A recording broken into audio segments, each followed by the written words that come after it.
I have two goals today. First, I want to introduce you to this city and why this city was so important. Secondly, I want to talk about 4 significant archaeological finds that were discovered in this city or concerning this city. So to better understand the book, I want to help you understand what this city was like in Paul's day. When you understand this city, you'll understand the book of 1 Corinthians more clearly. Corinth was one of the greatest cities in the entire Roman world at the time. And there are 5 things that made it such a prominent, important city. First, its setting was ideal for defense. Now, we don't think about this much today, but the location of a city was crucially important. You wanted it to be defensible. And there are 2 keys to being able to defend your city from attack. First, be at a place with a high location so that everyone has an uphill climb to attack you. A city on a hill is defendable much more than a city in a valley or on a plain. Secondly, you need to have a good, clean water source. What you see behind me is one of the primary reasons that Corinth was founded here. It's called the Acro-Corinth, or Upper City.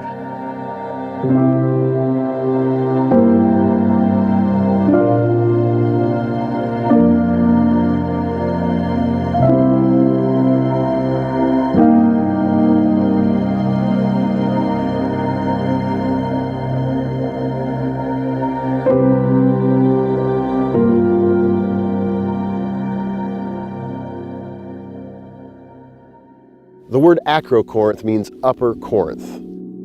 Remember, in the ancient world, you needed 2 things for a thriving city: a way for it to protect itself and a water source. Now, the best way for a city to be protected is to find high ground. And although the main city of Corinth is at the base of the Acro-Corinth, it could flee to the high ground if needed. There are 2 things that the Acro-Corinth represented in that culture. First, it represented safety. You could defend yourself from the high position much better than from flat ground or obviously in a valley. So although the entire city didn't live up on the Acro-Corinth, if danger was coming, they could abandon their homes at the base of the Acro-Corinth and flee to the mountain. The second thing the Acro-Corinth represented was mythical. It had connotations of mythical gods, and the road to the top became filled with various temples to various Greek gods. In fact, by the time Paul arrived, there were at least 6 temples at the Acro-Corinth or on the road to the Acro-Corinth. A historian described at least 26 sacred places that were devoted to various gods in this city.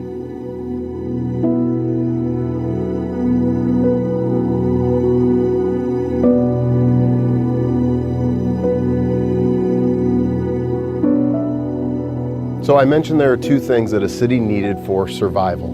One was it needed high ground for defense. We're on our way up to the top of the Acro-Corinth. The second thing you need is clean water. So when it comes to defense, there are 3 gates leading up to the top of the Acro-Corinth. We've come through the second gate. Now, the lower 2 gates were not here in the days of Paul, but this city was used all the way up to the 19th century and was thought of as a place for defense and fortress all the way up until it was abandoned. But one interesting thing about how they thought about being sieged, and sieged is when they'll put them up there, they'll cut them off from food and water and just try to wait it out. Well, putting in these 3 gates, right here after the second gate, inside the second gate, they dug a tunnel that's actually 5 kilometers long. And that would have given them a secret way to get to the outside world behind the enemy lines for news, information, and even resources if they need them. So all the way through until the 19th century, this was viewed as an ideal location for defense for a city that was in trouble.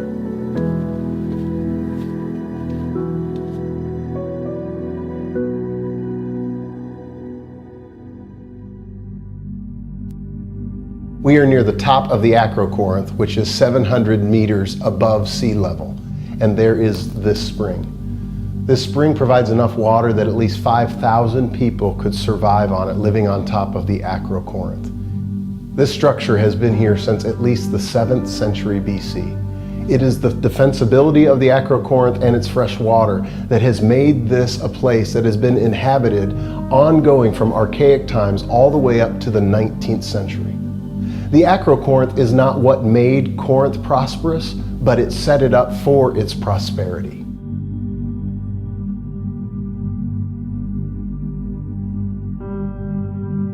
A second factor that made Corinth an important city was its geography. Its geography made it prosperous. But I'm not speaking of the geography of the Acro-Corinth on which we stand now up in the clouds. To understand why Corinth was such an important city and a main center of trade in the Roman world, you have to understand its geography, specifically the isthmus. Where is Corinth? Corinth is in Greece. It's located at this narrow piece of land that connects the mainland of Greece from what is called the Peloponnese.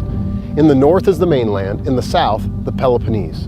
If you want to go from one to the other, you travel through Corinth. And this narrow piece of land on which Corinth is called an isthmus, or a land bridge. Corinth sits on this isthmus between the mainland of Greece and the southern Peloponnese. Not only did controlling this location become important for trade inside of Greece, at the time it was part of the Roman territory called Achaia. But the ports on both sides of the isthmus became two of the busiest ports in the Roman world. On one side, the Gulf of Corinth. On the other, the Saronic Gulf of the Aegean Sea.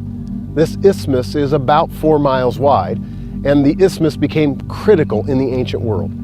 It became a primary point of traffic for ships traveling the Mediterranean Sea, particularly to Rome. Because of prevailing winds from the north and the currents, ships avoided traveling all the way around the Peloponnese Peninsula. It was at least 200 extra miles of sailing to go around the peninsula. But more importantly, it was dangerous. Shipwrecks were common, especially in the winter months. For ships heading to Rome, whether from Caesarea in Israel or Alexandria in Egypt, or even from Ephesus in Asia Minor, they had to choose between the danger and time of traveling south around the peninsula or the hard work of dragging the cargo and possibly the ship across the 4-mile isthmus. So how dangerous was it to sail south of the peninsula? The first century Roman geographer Strabo advised sailors if they sailed past the southern tip twice, they ought to forget their home, which seems to indicate you may get lucky once to sail past without incident, but probably not twice. It may be an exaggeration, as Strabo was known to exaggerate, but certainly the point was it's dangerous to pass south of the peninsula. So what did they do?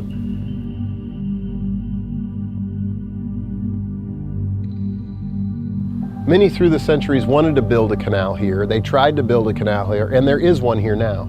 Julius Caesar, Alexander the Great, they both wanted to build a canal. Nero actually brought 6,000 prisoners here, Jewish prisoners, and he had a groundbreaking ceremony to begin the canal. But that was abandoned after his assassination a few months later. After many attempts, the canal was finally finished in 1893, 12 years after they began the work.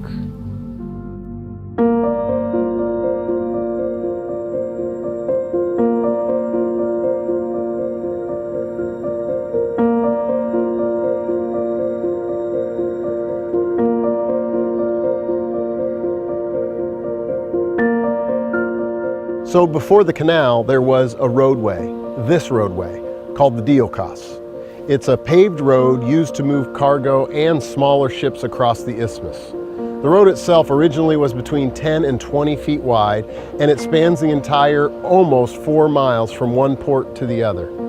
It was built using these large paving stones, and it had 2 grooves that are about 4 feet apart cut into the pavers that a wooden sled or a platform could run in. Smaller ships could be loaded onto the platform, but larger ships had to be unloaded first, and their cargo was transported across the isthmus on this road, and part of the crew and the ship made the hazardous voyage around the Peloponnese, and they would pick up their cargo and the rest of the crew on the other side.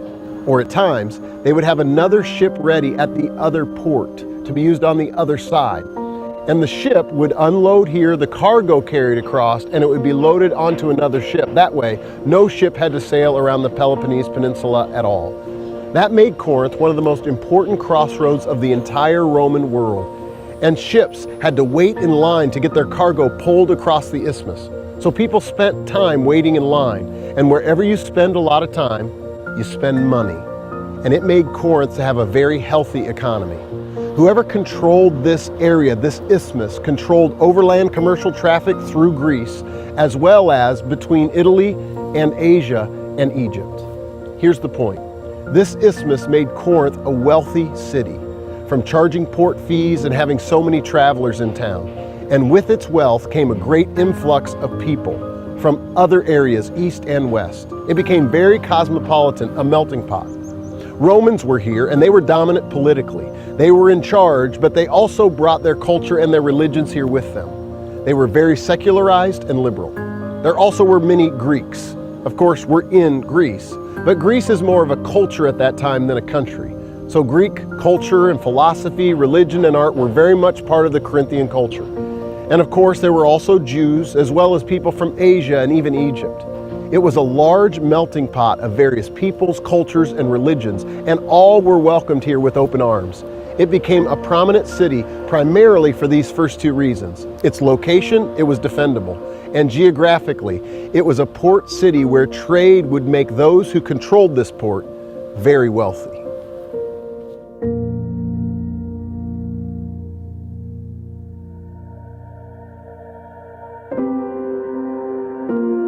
The third thing to know about Corinth is it was a center for trade and manufacturing. Let's start with trade. Because the ships passing through and their cargo and the ships being passed over the isthmus, people would spend time here in Corinth. When they spent time here, they spent money here. So people would buy, sell, and trade. It also was a center for manufacturing. Corinth was known particularly for its bronze, its pottery, and its marble. It's bronze in particular. You can go through the Roman world and read of stories of Corinthian bronze. In fact, Josephus, the first century historian in Jerusalem, said that 2 of the pillars in Solomon's temple were made with Corinthian bronze. They had a way of manufacturing it that made it look like gold. It also had much pottery and marble. I'm standing in the Agora. It's the public square. It's the center for political and religious life of the community. And it's covered in marble, and this is where people would come on a regular basis for issues of politics, religion, and for purchasing.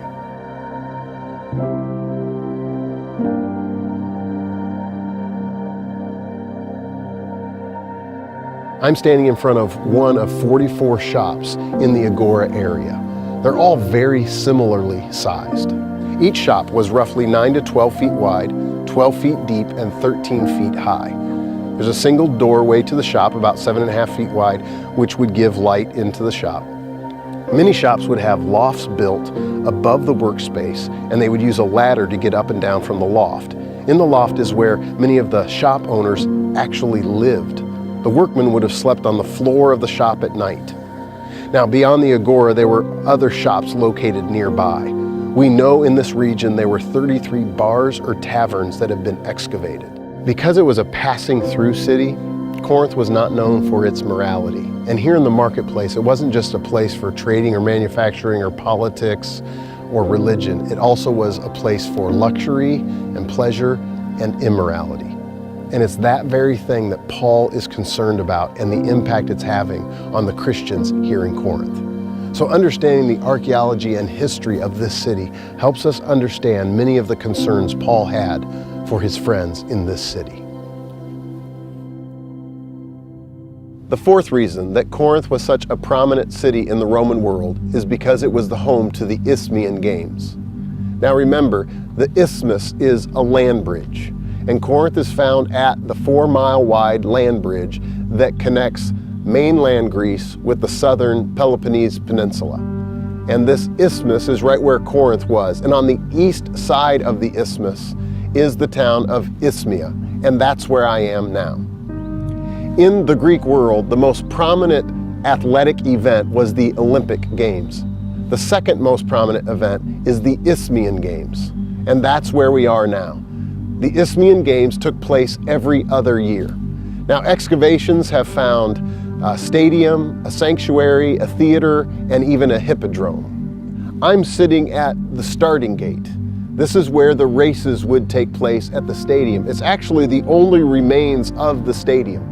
This stadium was before Paul's day, actually, about 5.5 centuries before Paul was here. This hole in which my feet were, this is where the starter would stand. And there would be wires that would run down each of these lines. The wires would be under these loops, and it would be attached to the starting gate and a piece of wood. And at the right moment, at the start of the race, the starter would pull on all the wires, the wood would drop, and that would begin the race. Now, every athlete in the Isthmian Games took an oath that they would abide by the rules of the games, and if they didn't, they would be disqualified. Paul refers to that in 1 Corinthians chapter 9.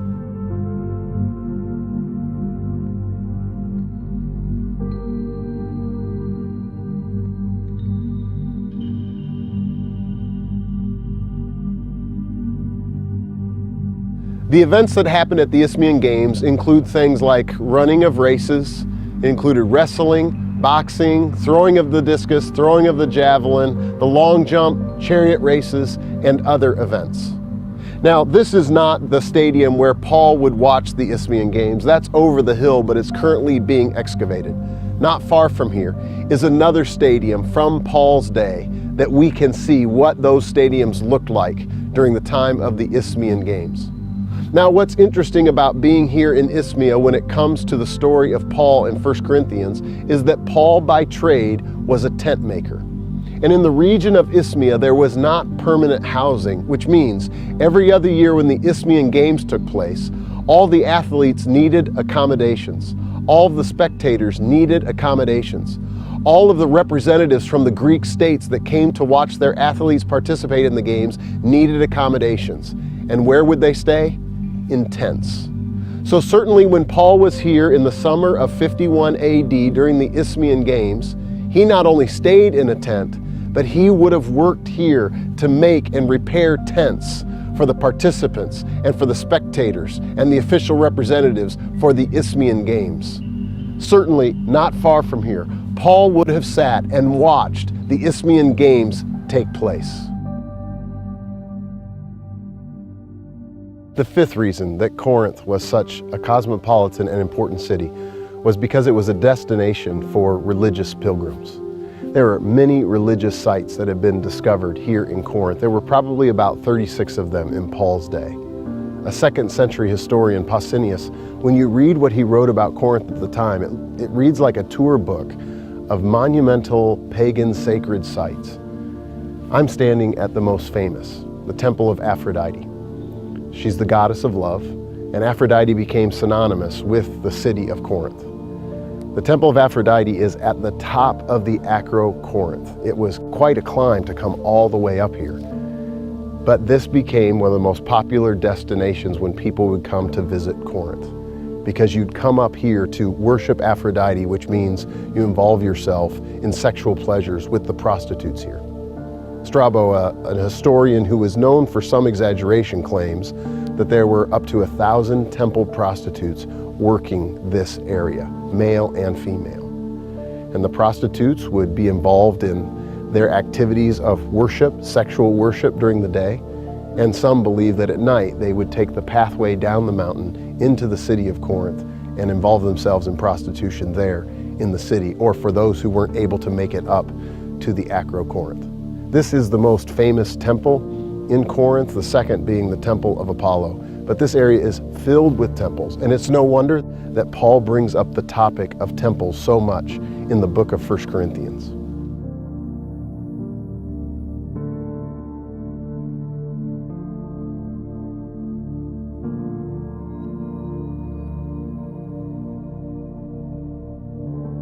This is the temple of Asclepius, the god of healing.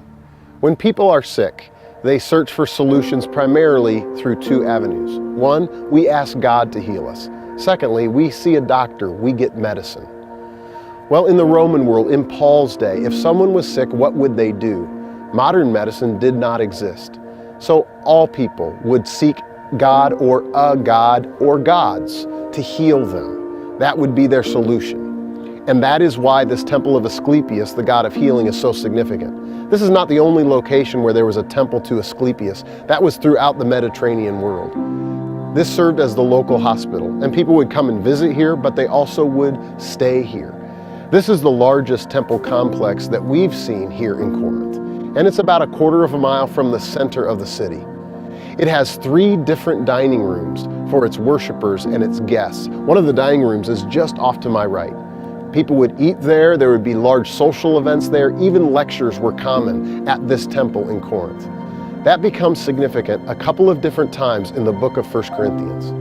And sailors and travelers would visit this temple seeking out cures for physical and spiritual ailments. Nearby this temple were shops where those who were sick would buy clay or terracotta replicas of their sick body part.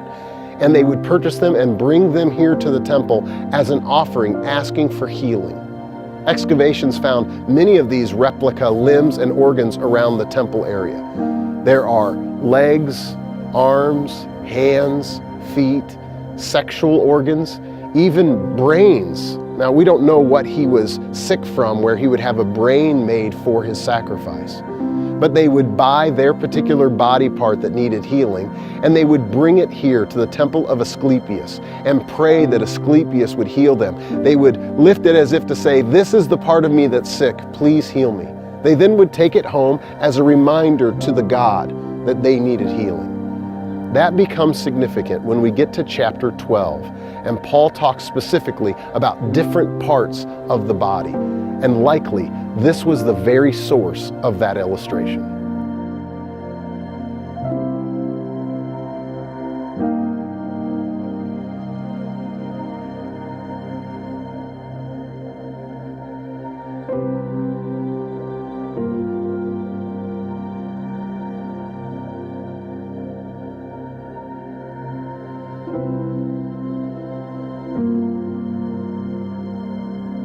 I'm standing in a cave in the temple of Asclepius.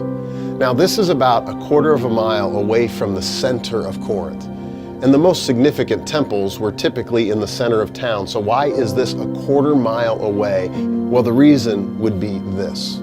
This is the spring that's found here inside the temple grounds of the temple of Asclepius. Asclepius was the god of healing. So wherever there was a temple of Asclepius, and there's not just one in Corinth, there were many in the Mediterranean world, that's where the hospital was for people. They'd go there seeking for healing. And if this served as a hospital, they needed fresh water for the patients and those who worked with the patients here in the temple of Asclepius. Behind me is the famous temple of Apollo. It had 38 pillars, 7 of which are still standing. Each pillar is 6 foot in diameter and 24 feet tall. The temple was destroyed in 146 BC, but was rebuilt by Roman colonists 44 years before the coming of Christ. Now, after it was rebuilt, even when Corinth was conquered and destroyed, that temple was never destroyed again because it was so impressive. What finally took the temple down was an earthquake. But the earthquake could not take down all the pillars. Those 7 still remain. The 2 best-known temples in Corinth in Paul's day was the temple to Apollo and the temple of Aphrodite, which sits on top of the Acrocorinth. Beyond that, there were many other shrines and temples. There were temples to Hermes, Hercules, Athena, Poseidon, Demetra and Kore, Palemon, Sisyphus, and the imperial worship temple, which sits behind me. That's where they would come to worship the emperor. These have been discovered in Corinth. In all, there are 26 different shrines or temples to various gods in Corinth. And of course, there's a whole different religious group, the Jews, as we found the synagogue that was here in Corinth. So Corinth was a very important first century city, very cosmopolitan, and had much wealth. And that wealth created some conflicts. Because the wealth wasn't something they were born with, they earned it. And that separated the classes in ways that weren't common in the first century. If you were born into wealth or born poor, the divisions were that way all of your life. But in this city, people actually became rich, and it caused divisions in the culture and the church. So Corinth was an important city, a cosmopolitan city, and a wealthy city, primarily for 5 reasons. 1, it was ideal for defense. That established the city. 2nd, its geography made it prosperous because of the isthmus.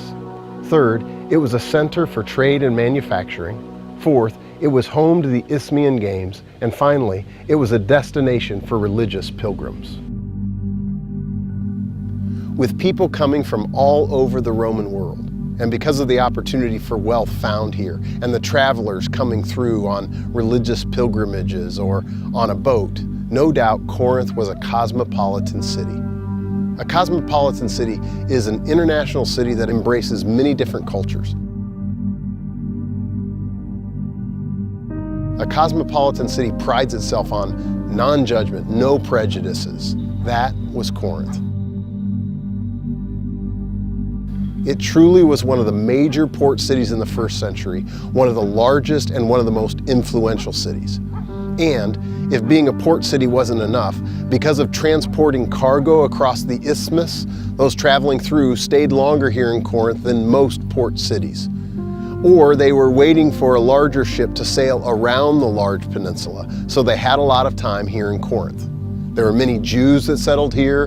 There were all kinds of temples to all kinds of Greek and Roman gods as well. And because of the tariffs of travel and the sailors, this city became home to many wealthy people. In fact, the social classes ended up resulting in some conflicts because of the differences between the rich and the poor, as often happens in melting pot cities. One commentator called Corinth the New York, Los Angeles, and Las Vegas of the ancient world. And all were welcome, and none were to be condemned. And that becomes a sticking point for Paul in dealing with the church at Corinth. They had become just like the world around them.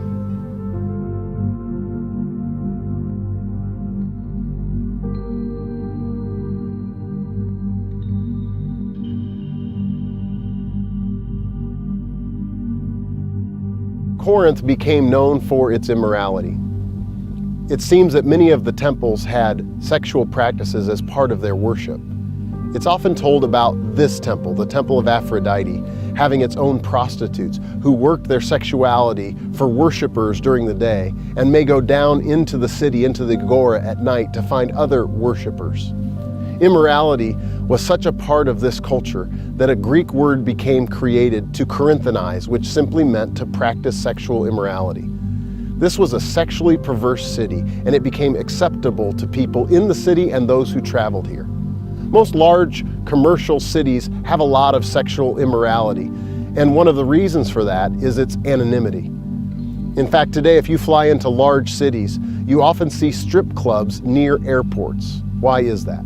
Because a man who never would go into a strip club in his hometown may be willing to go into another city where he would be totally anonymous. So because of the nature of Corinth being a port city where people are traveling through and a cosmopolitan city where such practices were acceptable, it was a very immoral city, and it became synonymous with immorality. Kind of like Las Vegas is to us. You know the phrase, what happens in Vegas stays in Vegas.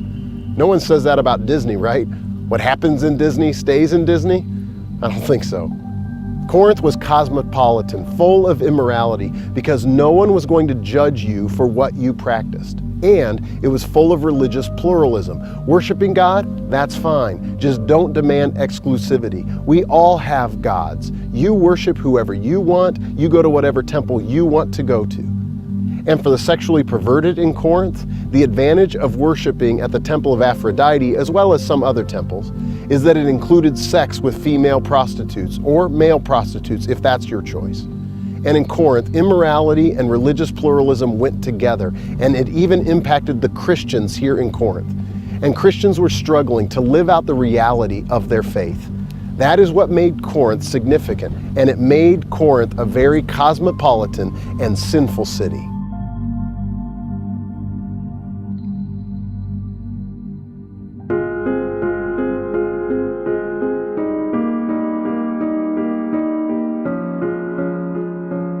Now, I want to transition and talk about 4 archaeological discoveries that have significance that were found in Corinth or they concern the city of Corinth. Although I've always believed the Bible to be completely true and reliable, I enjoy seeing it myself through archaeology. What I've always accepted by faith continues to be strengthened by archaeology. Let me show you 4 of these archaeological finds in Corinth. The first archaeological discovery has to do with finding the correct date for Paul's visit to Corinth. And here's what we know. Gallio was proconsul of Achaia, and we read in Acts 18:12, while Gallio was proconsul of Achaia, the Jews of Corinth made a united attack on Paul and brought him to the place of judgment. For hundreds of years, guesses were made as to the exact dating of the book of Acts. When did it occur? We know from Roman history that proconsuls, or governors, served for 1 year, beginning in July of one year until June of the next year. A discovery called the Gallio inscription that was found in the Temple of Apollo in Delphi. And on this tablet there was a very specific date telling us when Gallio was proconsul in Achaia. It was in 51 AD. Therefore we know that Paul was here in Corinth in 51 AD because he stood before Gallio according to Acts 18:12. Why is that significant? It allows us to use that as a firm date and move both directions in the book of Acts to much more accurately date the entire book. That single discovery, the Gallio inscription, because of an event that happened here in Corinth, allows us to be much more accurate in our dating of the entire book of Acts. A second archaeological discovery has to do with the synagogue. At least 5 different authors mention a synagogue in Corinth. 2 biblical writers mention there's a synagogue in Corinth, Luke and Paul. But 3 non-biblical writers mention that there were many Jews living in Corinth in the first century. Philo, Justin, and Josephus all talk about or refer to a thriving Jewish community here in Corinth. So we see it in writing in the Bible, but do we see it in archaeology? Were there really many Jews in this city? Is there anything that proves what Luke and Paul had said, that there was a synagogue here in Corinth? Archaeologists discovered something right near here. I'm standing just beside Lycaon Road. This road was the main road out of Corinth to the port of Corinth, so it was a very busy road, likely the busiest road in Corinth. The road was 40 feet wide and had sidewalks and drainage channels. The road was lined with statues.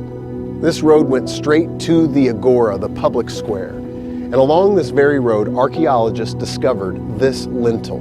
It says, Synagogue of the Hebrews. A lintel is what would be above a large doorway like a header. It was found on this road in a secondary use, in other words, after the synagogue had been destroyed. And because of its size, it wouldn't have been moved very far. So there was almost certainly a synagogue just off the main road into Corinth. Many believe it stood right behind me, no more than about 300 yards from the Agora, the public square, and about the same distance to the Temple of Apollo. Now this lintel does not seem to be from the 1st century, but likely from the 4th century. However, it was very large and wouldn't have been moved far from its original location likely. And newer synagogues were almost always built on top of older synagogues. In other words, Paul always went to synagogues. That was his custom. Paul would have come here first to try to win the Jews in Corinth over to following Jesus. We see that's his pattern in Acts 17, 1-3. It says this: When Paul and his companions came to Thessalonica, where there was a Jewish synagogue, as was his custom, Paul went into the synagogue, and on 3 Sabbath days he reasoned with them from the Scriptures, explaining and proving that the Messiah had to suffer and rise from the dead. That is what Paul would do. This discovery verifies that there were many Jews in this city, and there was a synagogue, as Acts 18 will tell us. A third archaeological find of great significance is what sits behind me. This large stone platform is in the middle of the Agora, or the public square. On top of this platform, it was not just for anyone to use. It was reserved for the highest sitting Roman official in Corinth at the time. It was used primarily for 3 things: observation, commendation, and condemnation. The name of that stone platform is Bema. In English translations, it's judgment seat or place of judgment. So the highest ranking official would sit up there on the Bema for observation, first of all, where he could just observe all the activity happening in the public square.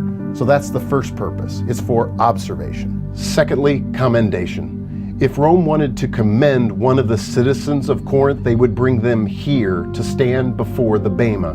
They would stand next to a pillar or a post that was a few feet in front of the Bema, and as they stood there, a Roman official would give great words of commendation to the man or woman standing there. To be commended was of great honor, and the idea was all listening would hear, here are the rewards for being honored by Rome. Thirdly, it was a place for condemnation, not just observation and commendation, but condemnation. And if you were being condemned, particularly for political crimes, you would be condemned here by the Roman official. Then you would be strapped to this post, put on your knees, you would be stripped naked, and you would be whipped. That's the judgment seat, or the bema. When Paul talked about the bema, certainly he thought of this place because he stood here before Gallio, the proconsul of Achaia. But when he talked about the bema to the Corinthians here, he was not thinking of this bema. He was thinking about a bema that is far more significant. He said this to the Corinthians in 2 Corinthians 5, 9 and 10. So we make it our goal to please him, whether we are at home in the body or away from it. So we're supposed to please him, and why? Verse 10. For we must all stand before the bema, the judgment seat of Christ, so that each of us may receive what is due us for the things done while in the body, whether good or bad. When Paul speaks of the bema, of Christ's bema, he's speaking of a much more significant bema than simply standing before Gallio at the bema here in Corinth. So since we will stand before Christ's bema, how must we respond? Verse 9, we must make it our goal to please him.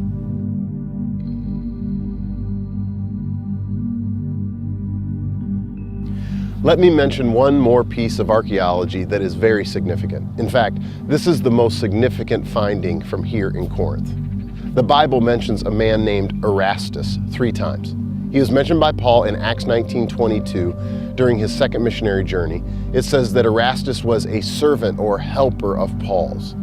In the book of Romans, Paul conveys his greetings to the Roman church from several people. Paul wrote Romans from here in Corinth, and one of those people that sent greetings was Erastus. Romans 16:23 says, Erastus, who is the city's director of public works, and our brother Quartus send you their greetings. Paul also refers to Erastus in 2 Timothy when he says that Erastus stayed here in Corinth while others left. Now here's what's important about this. In the 19th century, liberal scholars doubted the words of Paul and Luke in Acts and 2 Timothy and Romans, and here's why. There's 2 main reasons. First, Paul says that Erastus is a city official, in fact, the city treasurer. And in Acts 19, Luke says that Erastus was Paul's servant or helper. 19th century liberal Bible scholars said this: there is no way a wealthy treasurer would serve a poor itinerant preacher like Paul.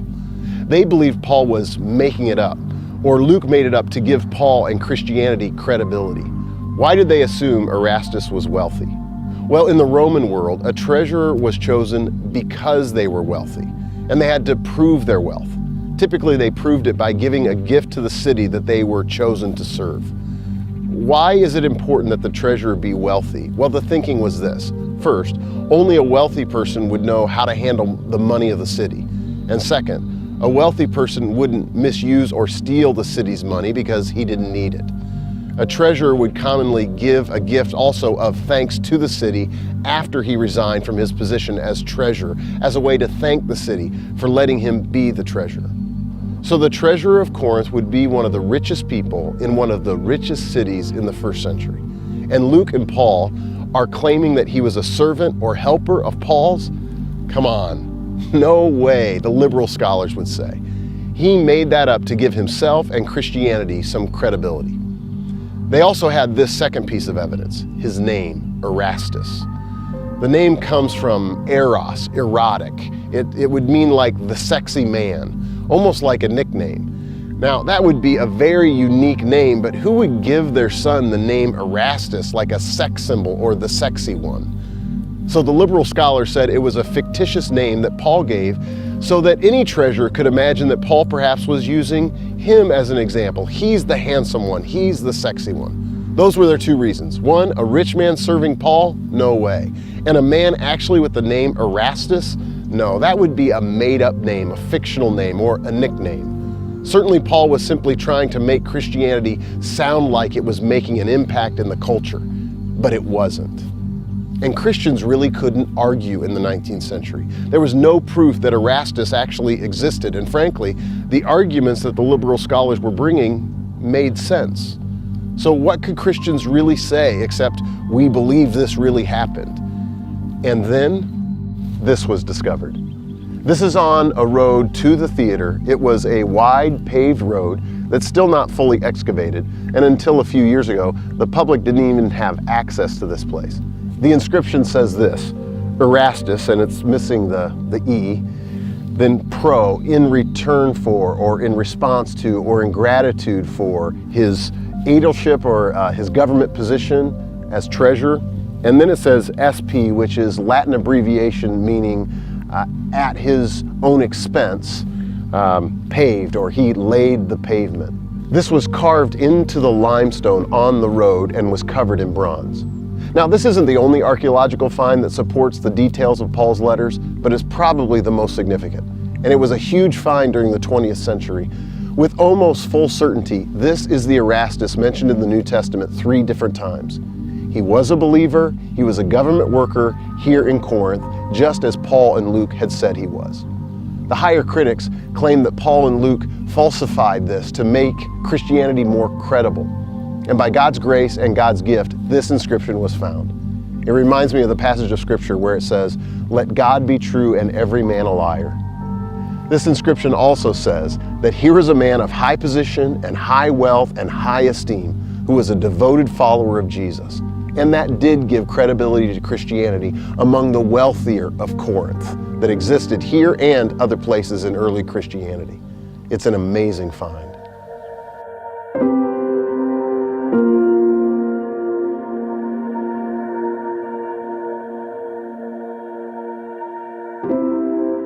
That gives us 5 reasons that Corinth was such an important, significant city, and 4 archaeological discoveries that corroborate what the Bible says with history and archaeology. And all 9 of these facts, the archaeological discoveries, and the facts that made Corinth so significant, will come into play as we study this book together. Not only is this 2,000-year-old book true, not only did this all really happen, if you come each Sunday morning as we go through this book, and if you attend your community group and join in the discussion applying it to your life, this book will change you. A 2,000-year-old book impacting people today. That's the power of the Word of God. I hope you join us for this study of 1 Corinthians.